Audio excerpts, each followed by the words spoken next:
पुर नाम के एक छोटे से गांव में राजू नाम का एक 18 वर्षीय लड़का रहा करता था। राजू अनाथ था। उसकी माँ उसे जन्म देते ही चल बसी और उसके पिता ही उसे पालने के एकमात्र सहारा थे। जब राजू 8 साल का था तो उसके पिता किसी काम से जंगल गए और फिर कभी लौट कर नहीं आए। उसके बाद राजू पूरी तरह अकेला हो गया। राजू गांव की एक टूटी फूटी झोपड़ी में रहता था। उसके घर के पास ही गांव का सरपंच और उसकी पत्नी रहते थे। उनकी अपनी कोई संतान नहीं थी, इसलिए राजू के माता पिता के गुजर जाने के बाद उन्होंने ही राजू को पाला। ये लो राजू बेटा, ये खाना खा लो और अगर कम पड़े तो मुझसे आकर ले लेना। अरे मौसी, मैं कब तक आपके ऊपर बोझ बनकर बैठा रहूंगा? अब तो मुझे शर्म आती है। अरे बेटा, ये तुम कैसी बातें कर रहे हो? अगर तुम हमारे अपने बच्चे नहीं हो तो इसका मतलब थोड़े ना है कि तुम हम पर कोई बोझ हो। आगे से ऐसी बात मत करना।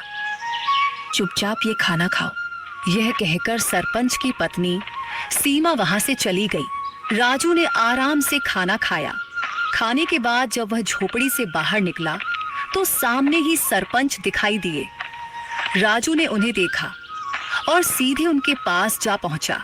राजू बेटा, खाना खा लिया है ना? जी सरपंच साहब, अभी अभी मौसी खाना देकर गई थी और मैं वही खाकर घर से निकला हूँ। हाँ, अच्छा किया। अब तुम बड़े हो गए हो बेटे, अपना ख्याल रखना सीखो। जी सरपंच जी, 8 वर्ष की उम्र से लेकर अब तक आप ही मेरा ख्याल रखते आए हैं, पर अब मुझे शर्म आने लगी है। अब मैं कुछ काम करना चाहता हूँ। इसमें शर्म की क्या बात है बेटा? हमने तो हमेशा तुम्हें अपना ही माना है। लेकिन अगर तुम्हारा मन फिर भी कुछ करने का है तो सुनो, गांव के पास वाला जंगल अब पहले जैसा खतरनाक नहीं रहा। चाहो तो वहां जाकर लकड़ियां काट सकते हो या शहद इकट्ठा कर सकते हो। जी सरपंच जी, मैं कल ही जंगल जाऊंगा। अब समय आ गया है कि मैं अपने लिए और आपके लिए कुछ कर दिखाऊं।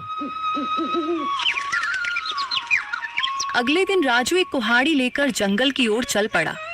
कुछ ही देर में वह जंगल पहुंच गया। जंगल में कदम रखते ही उसने सोचा, कुछ भी कहो, सरपंच जी ने बचपन से लेकर अब तक मेरी बहुत मदद की है। अब समय आ गया है कि मैं अपने पैरों पर खड़ा होकर दिखाऊं और अब मैं उनकी सेवा करूं ताकि उन्हें अपनी संतान की कमी महसूस ना हो और वे हमेशा खुश रहें। अभी राजू यह सोच ही रहा था कि अचानक उसकी नजर एक कोयल पर पड़ी जो उसे बड़े ध्यान से देख रही थी। अरे, यह कोयल मुझे इतनी गौर से क्यों देख रही है? इसका आकार तो बाकी कोयलों से बड़ा है और देखने में भी यह कुछ डरावनी लग रही है।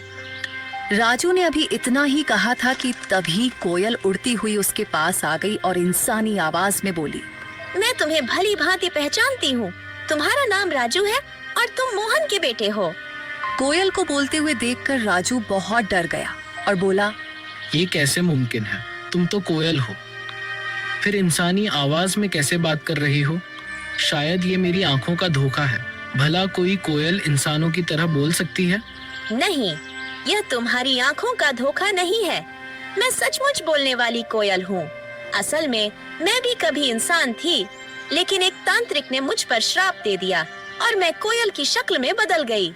मैं तुम्हारे पिता के रहस्यों के बारे में सब कुछ जानती हूँ। वे कुछ समय पहले जंगल गए थे और फिर कभी वापस नहीं आए। अरे, न जाने कौन हो तुम। मैं ऐसे कैसे तुम्हारी बात पर विश्वास करूं? कभी सोचा है तुमने? तुम पिछले कई वर्षों से बिना पिता के रह रहे हो, लेकिन गांव में कोई भी तुम्हारे पिता के बारे में बात नहीं करता। तुम्हारी कोई मदद नहीं करता सिवाय तुम्हारे गांव के सरपंच के।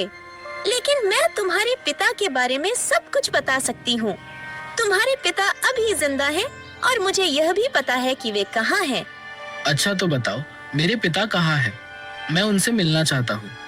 मैं तुम्हें जरूर बताऊंगी, मगर उससे पहले तुम्हें मुझे इस श्राप से मुक्त कराना होगा। राजू को न जाने क्यों उस कोयल से डर महसूस होने लगा। अरे,